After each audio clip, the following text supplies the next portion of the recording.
So today we're going to talk about what Microsoft Teams is, how it compares to other video calling applications, how to use Teams to host meetings, and how to review all the meeting options available on Teams. So what is Microsoft Teams?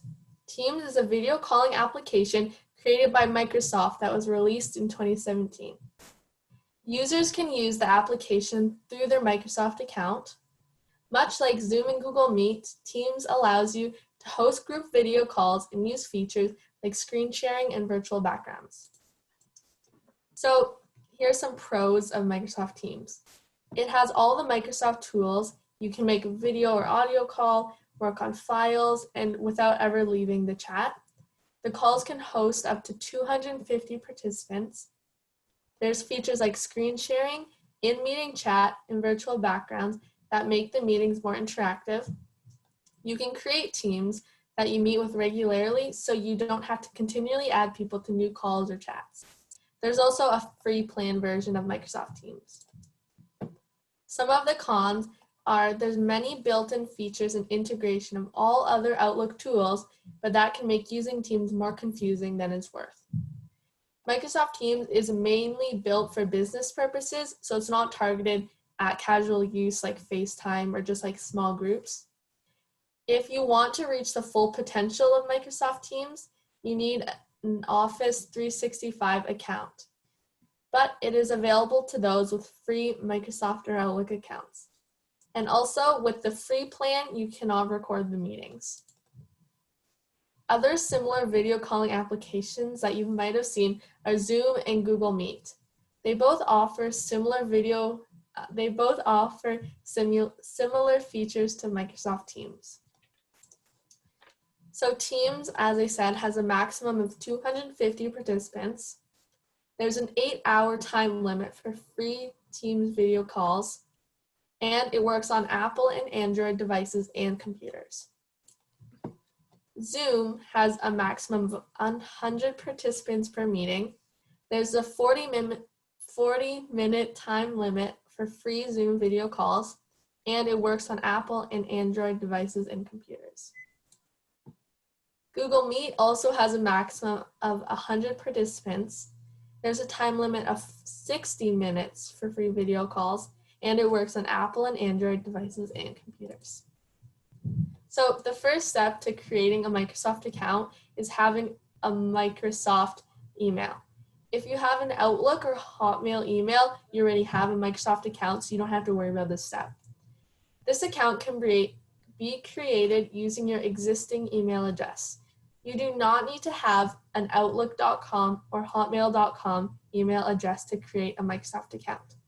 So first we're going to start by going to account.microsoft.com/account. Once at the website, you're going to click Create a Microsoft Account, that's like highlighted in red on the screen, right next to the blue sign in button. You're going to type in your existing email or use a phone number, or you can even create a new email address. If you do not have an email already, you can create one here. Otherwise, click Use My Current Email Address or phone number instead. Once you have selected and filled out one of these options, click Next. Type up a password here and always remember to write it down somewhere safe so you don't forget it or lose it. Then you will need to enter your region and birth date. Then you will receive a confirmation code in your email or phone, whatever you chose, and you must enter the code. Then it will ask you to accept the privacy and terms use of your account, and then voila, you have a Microsoft account. Now you can use Microsoft Teams to schedule video calls, chat, and collaborate online. To get started, go to teams.microsoft.com. Just know though, you can only go to this website once your Microsoft account is active. If you would prefer, you can download the Microsoft Teams app, or instead of using it from your browser, from your devices or computer's app store. To download Teams, make sure you have the right app. On your phone or tablet, look for the following app icon. It has like 2 people on it with the T. On your computer, make sure you're downloading the app from Microsoft.com and not some random fake site. There are a few ways you can start a video call or get on the video call. You can start a video call immediately and invite people to it. You can schedule a meeting to start at a later time. You can join an existing Teams call using a code or link given to you through a separate method like email or text. So when you first open Teams, whether from a browser or the app you downloaded, it will look something like this. You have a sidebar menu on the left with different page options and search bar at the top to help you navigate around Microsoft Teams. To start a call immediately, from the home page, you click the calendar tab on the left bar.